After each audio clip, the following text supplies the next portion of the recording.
Actuellement, je vois que l'organisation au sein dans le football burkinabé, je vois que ça fait un peu du surplace. Hein, parce que pour moi, on devrait aller de façon crescendo pour pouvoir amener les gens à avoir ça comme métier. Vous voyez, on a défini tout à l'heure la professionnalisation, c'est le fait que voilà, qu'une personne vraiment embrasse ce métier-là, c'est un métier, et qu'il fasse de ça son gagne-pain. Maintenant, depuis belle lurette, quand même, avec les différents présidents de fédération qui sont passés, voilà, c'est des présidents qui ont toujours promis professionnaliser le football parce que le football actuellement, voilà, c'est de façon amateur qu'on perçoit l'organisation de ce football-là. Parce que quand vous rentrez au sein des clubs, il n'y a véritablement pas... Les clubs ne se comportent pas comme des associations. Parce que c'est des gens qui attendent toujours l'apport de la fédération, le soutien de l'État pour évoluer. Alors que une association doit quand même pouvoir voler de ses propres ailes et puis aller.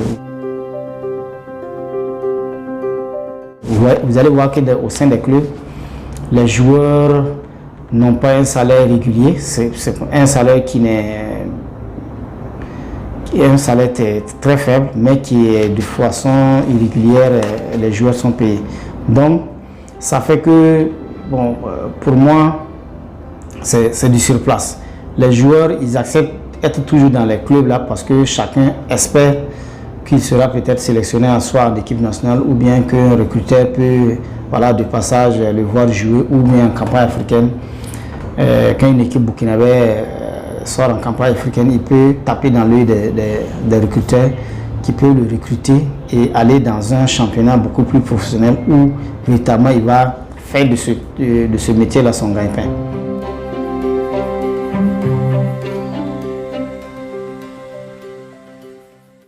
Ce qu'on constate aujourd'hui, c'est que le ministère a des initiatives, sauf que ces initiatives-là infantilisent, j'ai envie de dire, donc, la vie même des clubs. C'est-à-dire que on préfère subventionner ou de même donner de l'argent aux clubs donc pour qu'ils fonctionnent. Maintenant, on ne met pas de mécanismes en place pour que les clubs soient véritablement autonomes et puis assurer leur propre développement. Malheureusement, on est toujours dans une politique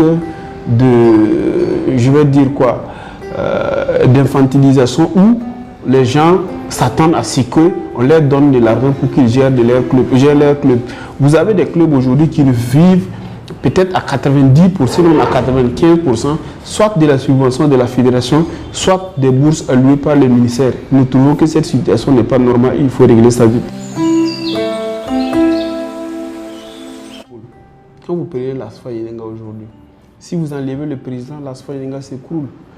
Si vous prenez les faux, vous enlevez quelques noms, les clubs. Ce sont des clubs normalement qui devraient être investis d'un mécanisme d'autonomisation qui devrait leur permettre d'être autonomes. Et Dieu seul sait qu'ils ont eu les moyens à un moment donné de s'organiser pour mettre un mécanisme pour s'autofinancer pour leur propre développement. Sauf qu'en son temps, ou du moins jusqu'à même aujourd'hui, il y a des dirigeants qui pensent que rendre ces clubs-là autonomes, c'est les retirer, j'ai envie de dire, la mainmise. Et ce sont des clubs malheureusement sur lesquels, et comme c'est des clubs populaires, c'est des clubs malheureusement sur lesquels les politiciens se sont appuyés pour faire une carrière politique. Et quand vous prenez l'ASFA et les faux, je peux vous citer pêle-mêle des présidents de ces clubs. Vous avez les Salif Lamissa Kabore qui ont été des ministres, les Mohamed Lamine Kouana qui sont des hommes politiques, vous avez les Jambende Sawargo qui étaient des hommes politiques, les Edi Kombogo qui étaient des hommes politiques. C'était la chasse gardée des hommes politiques à ce moment. Et quand ça fonctionne comme ça, les gars ne veulent pas mettre des structures de développement en place. Et si on met des programmes de développement, des mécanismes de développement, j'ai envie de dire, à un moment donné, les clubs pourraient se passer des hommes politiques. Donc, moi je trouve que la situation de l'Étoile filante, de l'EFO ou du RCK ont été maintenues à dessein jusqu'à aujourd'hui.